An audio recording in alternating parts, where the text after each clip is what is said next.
Hallelujah Ministries International est une église biblique centrée sur le Christ. Nous croyons en Jésus-Christ qui est le même hier, aujourd'hui et éternellement. Sa puissance est toujours à l'œuvre comme au temps de la Bible. Nous sommes AMI.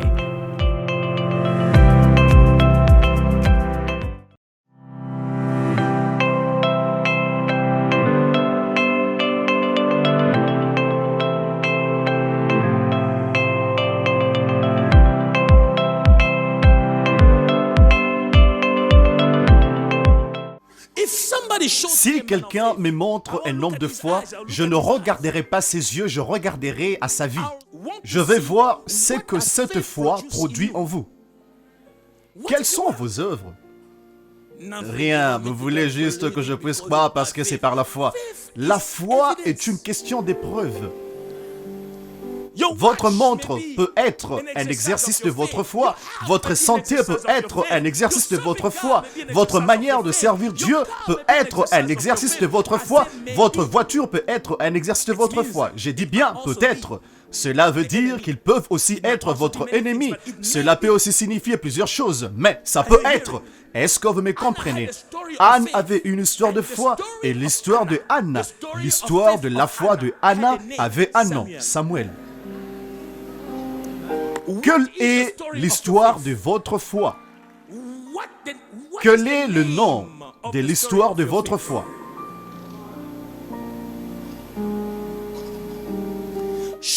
Montrez-moi votre foi par vos œuvres. Et ici, il est écrit, par mes œuvres, je peux vous montrer ma foi. L'autre manière n'est pas correcte. Parce que je fais, je peux vous montrer ma foi. Alors, il y a des choses que chaque homme de foi doit avoir. La première chose que la foi produit en vous, ou la première manifestation de la foi à travers tout croyant, s'appelle l'obéissance à la parole de Dieu. L'obéissance à la parole de Dieu signifie que vous croyez en la parole. Dans des petites choses simples, si Dieu vous demande de faire quelque chose et que vous le faites, vous avez la foi. Si vous ne pouvez pas payer votre dîme, si vous ne pouvez pas gagner les âmes, si vous ne pouvez pas accomplir les petites tâches de Dieu, vous n'avez donc pas de foi ou votre foi est morte. Parce que vous êtes submergé et il y a beaucoup de choses à faire, vous arrivez à un niveau où vous dites « Dieu, tu sais que je peux ceci, c'est votre foi ». Le premier signe qui montre que vous avez la foi, c'est l'obéissance à la parole de Dieu. Vous obéissez à Dieu quand vous croyez en Dieu. Il leur dit « Jetez le filet ». Vous savez que ce n'est pas le bon moment, mais parce que vous avez la foi en lui, vous dites par ta parole « Je jetterai mon filet ». Parce que vous avez la foi. Lorsque vous avez la foi, vous faites l'impossible avec Dieu. Est-ce que vous me comprenez? Tel est le premier signe que la foi de Dieu est en vous. J'obéis à Dieu. La deuxième chose est vos œuvres vers l'accomplissement de ce que Dieu vous a dit. Dieu peut dire: je ferai ceci et cela. Les actions, la foi a des actions. Les hommes de foi transpirent. Certains d'entre vous, la dernière fois que vous avez transpiré, c'était l'année passée. Vous ne transpirez plus. Voilà pourquoi vous êtes comme ça. Certaines personnes sont juste des corps qui respirent. C'est tout ce que vous faites. Un corps qui respire. La foi vous fait transpirer. Parce que les hommes de foi, on ne les voit pas seulement dans des films romantiques ou dramatiques, on les voit dans des films d'action. Pa, pa, pa. Les hommes d'action. Si vous êtes un homme de foi, vous allez apprendre à transpirer. Vous ferez quelque chose parce qu'on reconnaît la foi par les œuvres. La dignité d'un homme réside dans ses actions et non dans ses paroles. La dignité d'un homme réside dans ses actions et non dans ses paroles. Vous pouvez le dire jusqu'à ce qu'on le voie pour vous croire. Alors si vous êtes un homme de foi, vous marcherez vers quelque chose, vous accomplirez quelque chose. Mais si vous n'avez pas de foi, ou si votre foi est morte, vous irez au lit à 20 heures pour vous lever à 10 heures du matin.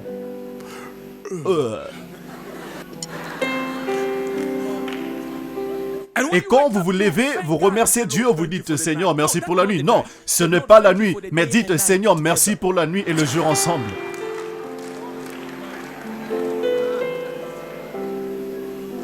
Si vous êtes un homme de foi, il y aura des œuvres. Alors la troisième chose qui démontre que vous avez la foi, c'est l'espérance. Vous ne perdez pas l'espérance quand vous avez la foi. Vous restez ferme jusqu'à la fin. Un problème peut paraître compliqué, mais un homme de foi ne va pas capituler, s'épuiser ou abandonner. Il ou elle restera ferme. Pourquoi? Parce que je sais que même à la dernière minute, les mains invisibles de mon Dieu viendront et me sortiront de cette situation.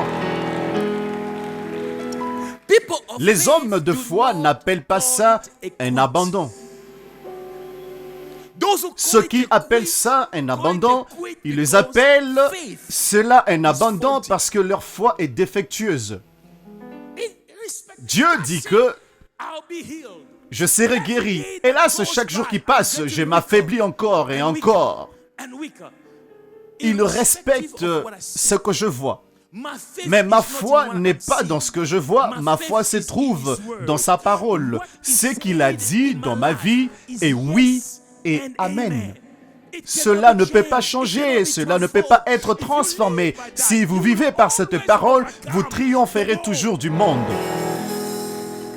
Même lorsque Dieu vous dit qu'il vous guérira, vous étiez fort, vous jouiez même au football, mais maintenant que vous vous trouvez entouré des machines, vous ne pouvez même pas parler dans votre esprit. Si vous êtes un homme de foi, une femme de foi, vous n'allez pas abandonner. Quoique vous êtes là, vous dites « Seigneur, je sais que mon Rédempteur est vivant. Tu n'es pas un homme pour mentir, ni un fils de l'homme pour se repentir. Ceux qui tournent vers toi, leur regard rayonne. Leur visage ne se couvre point de honte. En toi, je mets mon espoir, Yahweh. Vous aurez un témoignage de résurrection. Est-ce que vous me comprenez? Vous vous accrochez à la parole. Il dit, vous ne mourrez pas, vous ne mourrez pas. Il dit, vous serrez la tête, vous serrez la tête. Il dit, vous êtes un vainqueur, vous êtes un vainqueur. Il y a des choses que je n'accueille pas favorablement, comme « Je suis fauché, priez pour moi ».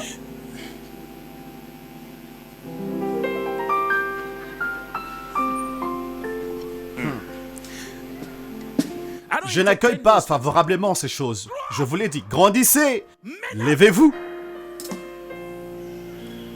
La vie n'appartient pas à ceux qui voient. Vous allez mourir avant votre temps. La vie est un combat. Revêtez-vous de votre armure. Ressaisissez-vous. Et allez-y à sa conquête. Demeurez ferme dans votre foi. Ce qu'il dit arrivera très certainement. Cette année est votre année de récolte et de récompenses. C'est définitif. Cela ne peut pas être changé. Cela ne peut pas être rectifié. Cela ne peut pas être édité. C'est définitif.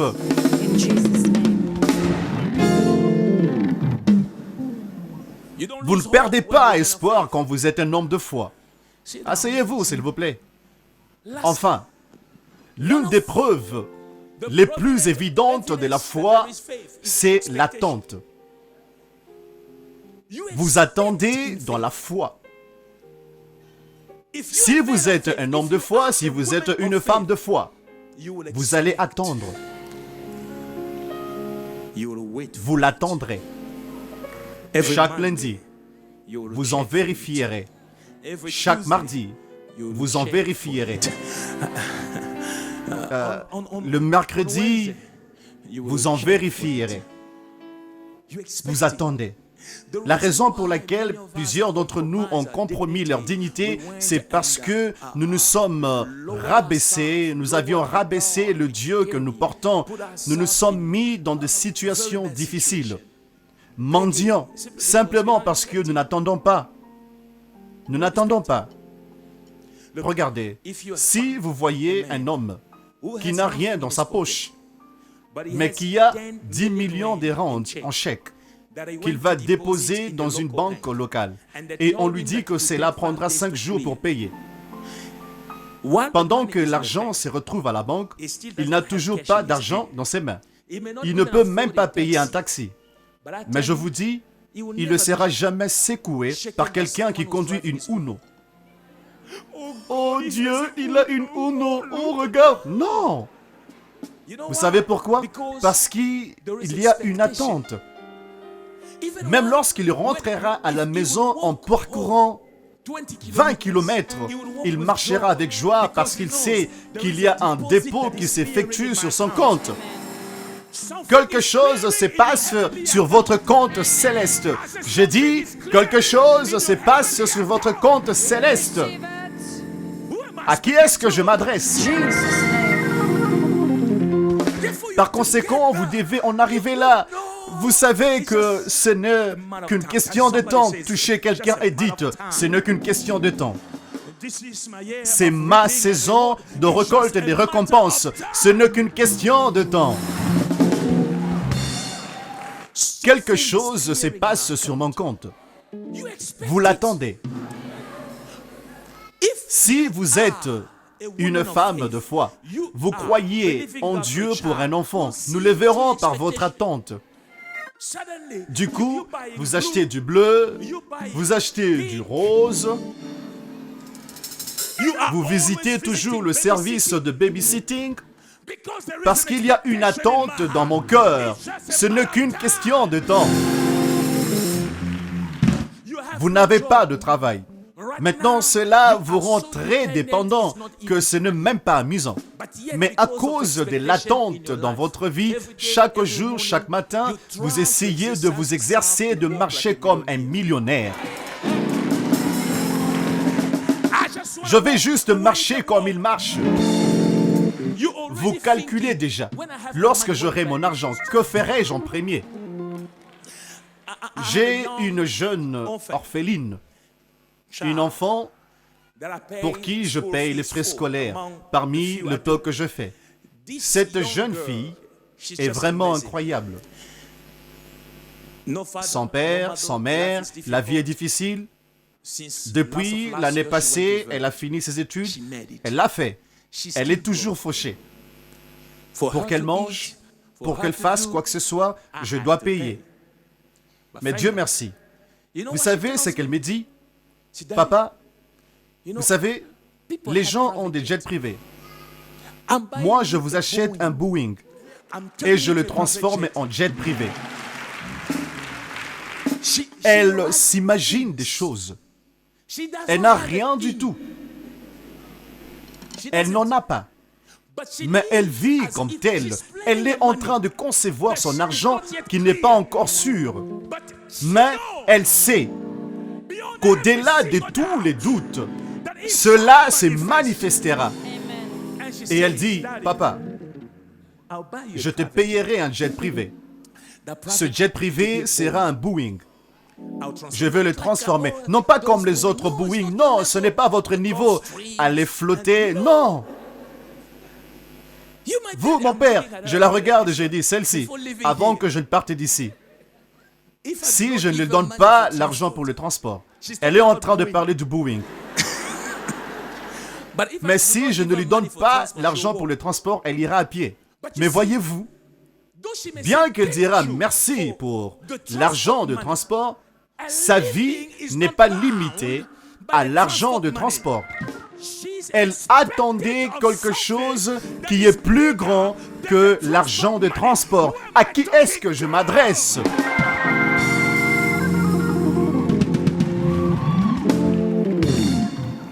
Et c'est ça, la vie. Vous l'attendez. Attendez la grandeur. Si vous avez la foi, Vous attendez. Mais si vous êtes juste, advienne que pourra. Si c'est la volonté de Dieu, je réussirai. Si ce n'est pas la volonté de Dieu, je ne réussirai pas. Je vais l'accepter. Vous feriez mieux d'aller aussi vous trouver un endroit pour être enterré. Votre présence autour ne fait qu'assombrir la terre. Vous n'y ajoutez rien. Vivez. Vivez. Alors que vous vivez, vous rêvez. Rêvez, attendez. Ce n'est pas encore fini.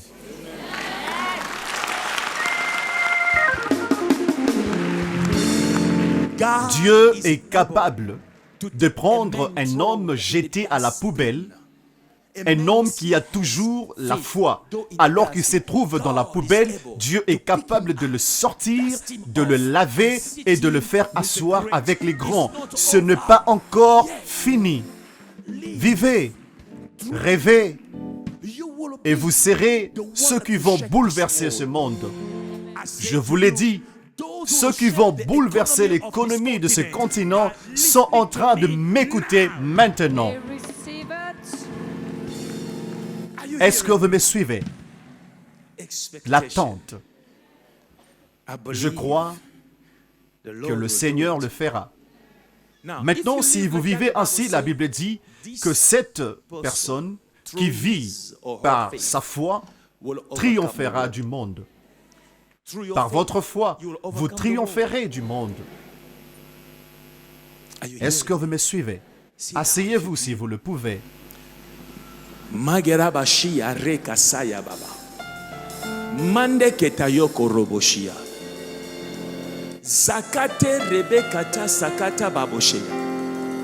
Levez vos mains et priez, parlez à Dieu pendant 1 minute. Dites à Dieu 1 ou 2 mots.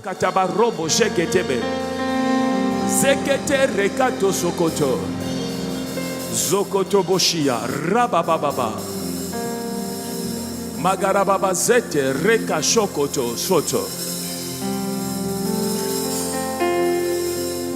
Mon Jésus, Barabakoto boshita rabababa zete.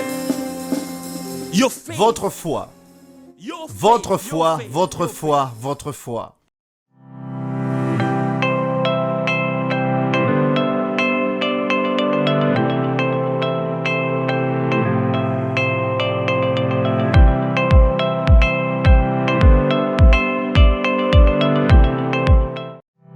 Hallelujah Ministries International est une église biblique centrée sur le Christ. Nous croyons en Jésus-Christ qui est le même hier, aujourd'hui et éternellement. Sa puissance est toujours à l'œuvre comme au temps de la Bible. Nous sommes AMI.